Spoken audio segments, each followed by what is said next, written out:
Good morning students. उम्मीद है आप लोग अपने अपने घरों में सुरक्षित और खुश होंगे और इन वीडियोस का फ़ायदा भी उठा रहे होंगे। और लास्ट क्लासेस में यहाँ हम लोगों ने मेथड्स में 2 मेथड हम कर चुके हैं, स्टोरी टेलिंग मेथड और सोर्स मेथड।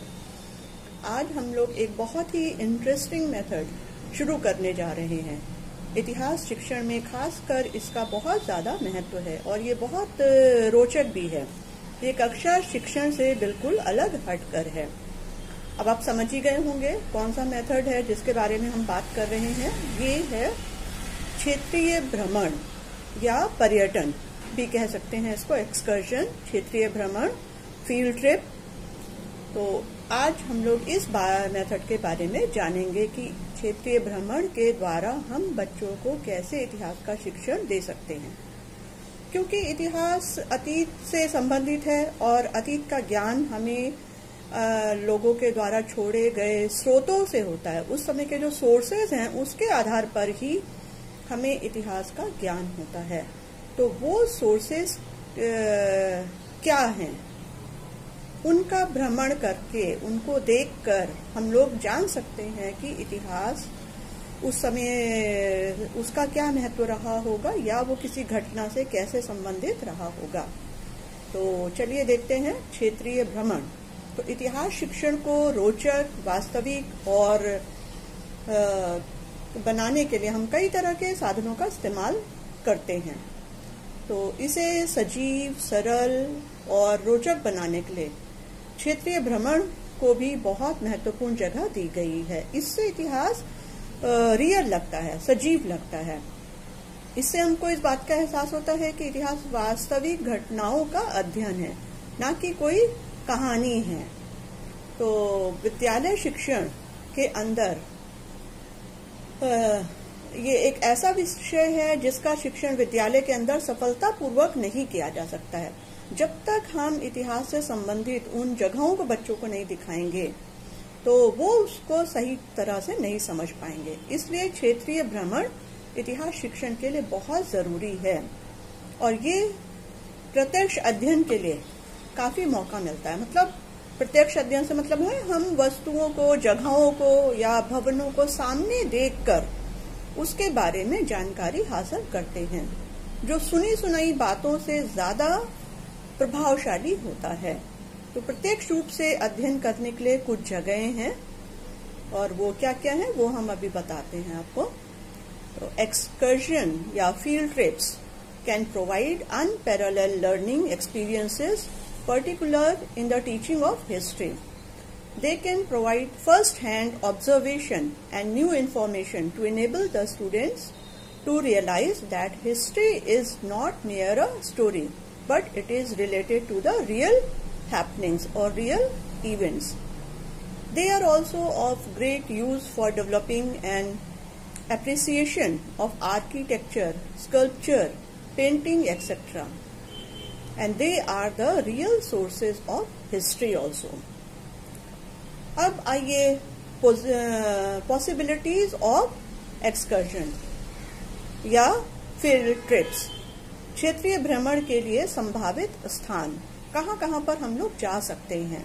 तो उसमें इसको अलग अलग कैटेगरी में बांटा गया है। नंबर 1 है प्राचीन दुर्ग, युद्ध क्षेत्र, भवन आदि, ओल्ड फोर्ट्स, वॉर एरियाज और बिल्डिंग्स। जैसे किले हैं, हमारे लाल किला है और भी बहुत सारे किले हैं। और इसी तरह से युद्ध क्षेत्र हैं, पानीपत का मैदान है। और बिल्डिंग्स तो बहुत सारे हैं, मुगल कालीन बिल्डिंग्स हैं, फिर प्राचीन बिल्डिंग्स है, बौद्ध कालीन, और उसके अलावा हमारे हर काल में कोई ना कोई महत्वपूर्ण ऐतिहासिक भवन रहे हैं। और दूसरे में आता है अजायब घर, जिनमें ऐतिहासिक अवशेष, हथियार, बर्तन, पोशाक और चित्रकला, स्थापत्य कला आदि के नमूने, प्राचीन लिपियां और सिक्के आदि हों। सेकेंड है museum, in which monuments, utensils, costumes and art galleries and remains of archaeological sources and old scripts old manuscripts, coins, seals are kept. आपने देखा होगा म्यूजियम में इस तरह के हिस्टोरिकल ऐतिहासिक म्यूजियम बहुत सारे हैं। इसमें आपको एक बता दूं कि हैदराबाद का भी कभी मौका मिले तो वहाँ का सालार जंग म्यूजियम बहुत बड़ा और बहुत अच्छा है। और भी बहुत सारी जगहों पर है, जैसे इलाहाबाद में आनंद भवन है, वहाँ पर भी इन्होंने प्राचीन चीजों का उसमें संग्रह किया हुआ है। इलाहाबाद में एक आनंद भवन है, वो तो है ही पंडित जवाहरलाल नेहरू का रेजिडेंस। उसके अलावा वहाँ पर एक म्यूजियम भी है बहुत बड़ा, कंपनी गार्डन है, वहाँ पे एक म्यूजियम है। तो ऐसे बहुत सारी जगहों में बहुत सारे म्यूजियम्स हैं जहाँ पे ऐतिहासिक वस्तुएं रखी होती हैं। तो थर्ड आता है राजधानी और शिक्षा केंद्रों के खंडहर, और इंद्रप्रस्थ, फतेहपुर सीकरी, तक्षशिला, नालंदा आदि। तो ये है रिमेन्स ऑफ एजुकेशन सेंटर्स और कैपिटल टाउन्स। जैसे नालंदा अभी खंडहर हो चुका है, लेकिन बहुत बड़ा शिक्षा केंद्र था किसी समय में। और तो नेक्स्ट आता है नंबर 4 में ऐतिहासिक खुदाई के स्थान, साइट्स ऑफ एक्सकेवेशंस। खुदाई के स्थान आप यहाँ पर मैंने बताया था आपको सोर्स मेथड में कि लॉर्ड कर्जन ने यहाँ आर्कियोलॉजिकल डिपार्टमेंट बनाया था, जिन्होंने बहुत सारी जगहों पर खुदाई करवाकर बहुत सारी ऐतिहासिक सामग्री निकाली है और जिसने इतिहास पर बहुत रोशनी डाली है। तो इसमें खुदाई के स्थान है जैसे कि मोहनजोदड़ो, हड़प्पा, भरहुत, ये और भी बहुत सारे स्थान हैं जो बहुत फेमस हैं। तो sites of excavations like Harappa, Mohenjodaro, Bharhut etcetera come in this category. Next है मकबरे, गुफाएं, स्तूप, जैसे सिकंदरा में अकबर का मकबरा, और आगरा में ताजमहल, फिर अजंता एलोरा की गुफाएं, मौर्यकालीन और गुप्तकालीन स्तूप आदि इस कैटेगरी में आते हैं। Burial grounds, caves, tombs, for example tomb of Akbar and Taj Mahal in Agra, caves of Ajanta and Ellora, and stupas of Maurya period and Gupta's period, etc. come in this category.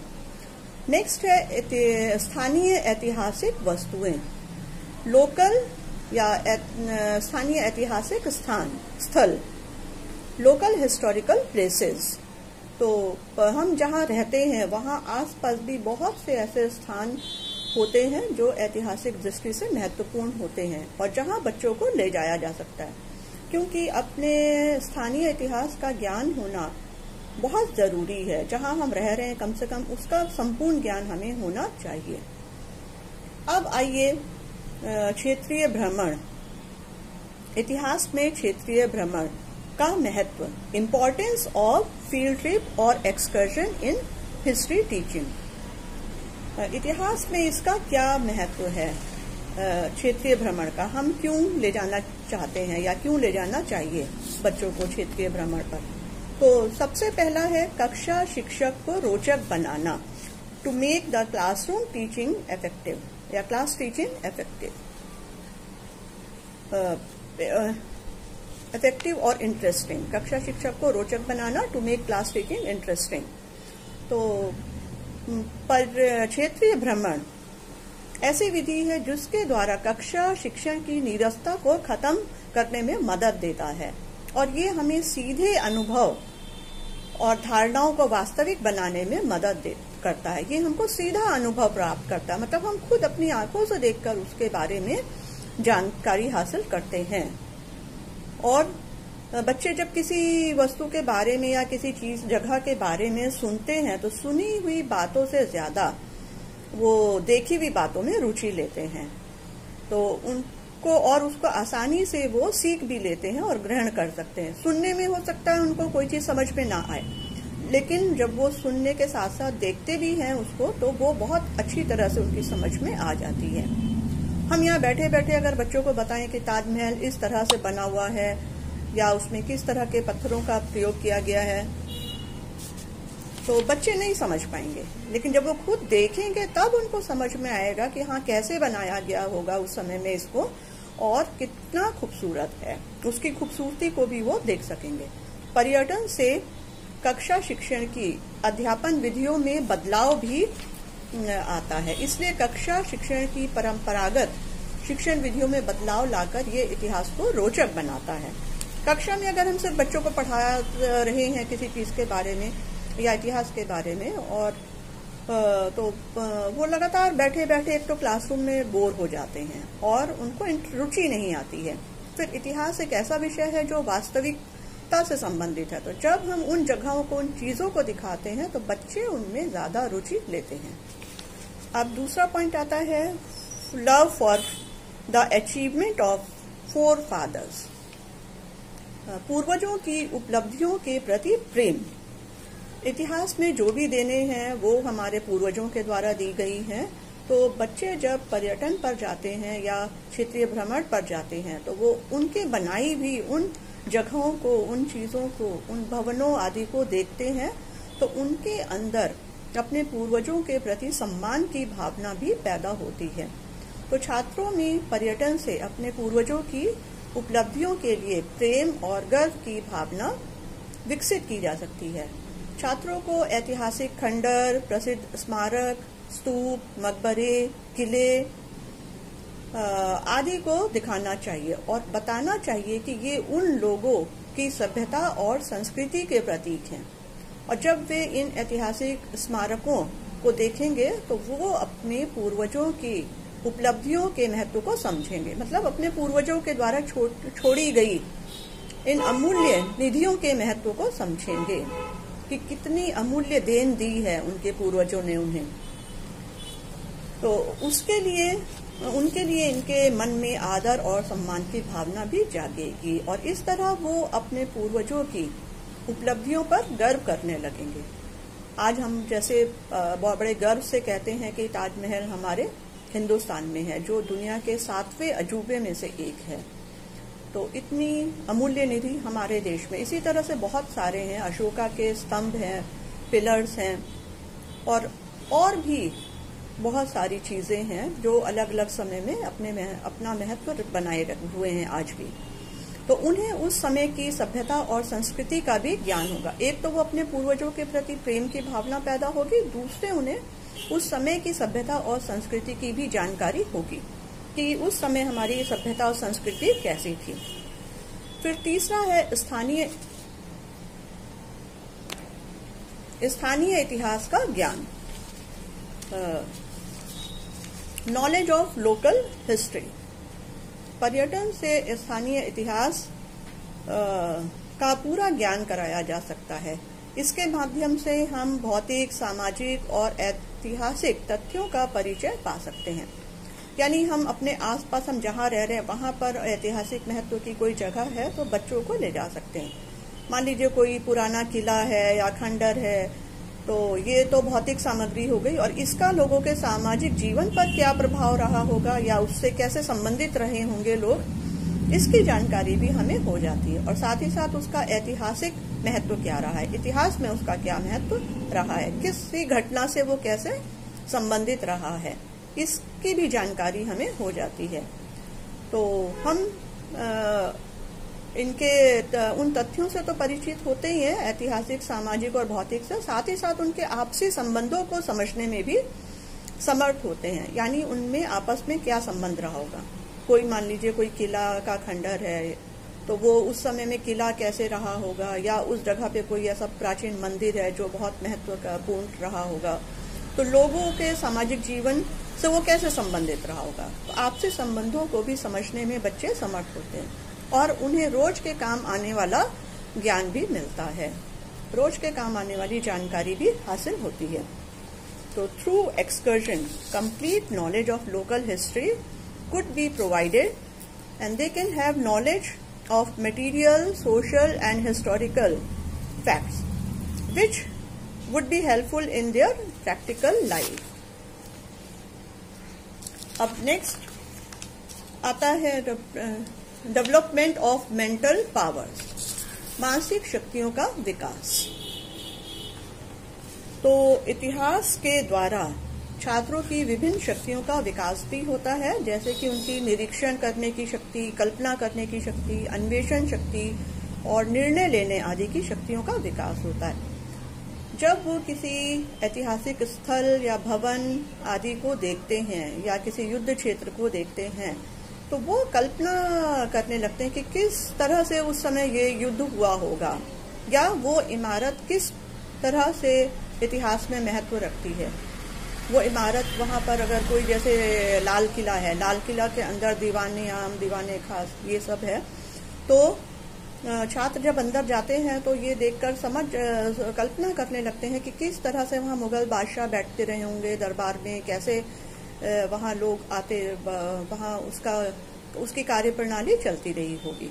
तो वो कल्पना करते हैं, फिर वो खोज करते हैं, अन्वेषण भी करते हैं अगर अलग अलग जगहों को कि कहाँ पर क्या चीज़ है, कैसे है, और साथ ही साथ फिर वो अपना स्वयं का निर्णय लेने के लायक भी बन जाते हैं। फिर वो खुद डिसीजन लेते हैं, निर्णय लेते हैं कि हाँ ये स्थान इस तरह से बना है तो इसमें ये इसका महत्व रहा होगा। और साथ ही वो जब वो फील्ड ट्रिप पर जाते हैं, क्षेत्रीय भ्रमण पर जाते हैं, तो जिस चीज को देखते हैं उसकी सौंदर्य अनुभूति का विकास भी होता है। जैसे लाल किला वगैरह है, लाल किला, ताजमहल और अशोका के पिलर्स वगैरह हैं, तो जब उनको देखते हैं तो कितनी खूबसूरती से और कितने अच्छे ढंग से बनाया गया है, उनके अंदर इस बात का भी अनुभव होता है। तो वो किसी चीज को की खूबसूरती को भी महसूस करने का विकास होता है उनके अंदर, जब वो अलग अलग कलात्मक नमूनों का निरीक्षण करते हैं। तो development of mental powers, it develops there observation power, imagination power, investigation power and decision making power, and it developed the sense of beauty also. When they observe different pictorial models or different buildings, they feel the beauty within them. तो that's all students, आज हम इतना ही करेंगे और आप इसको ध्यान से सुनिए, देखिए और समझिए। Thank you.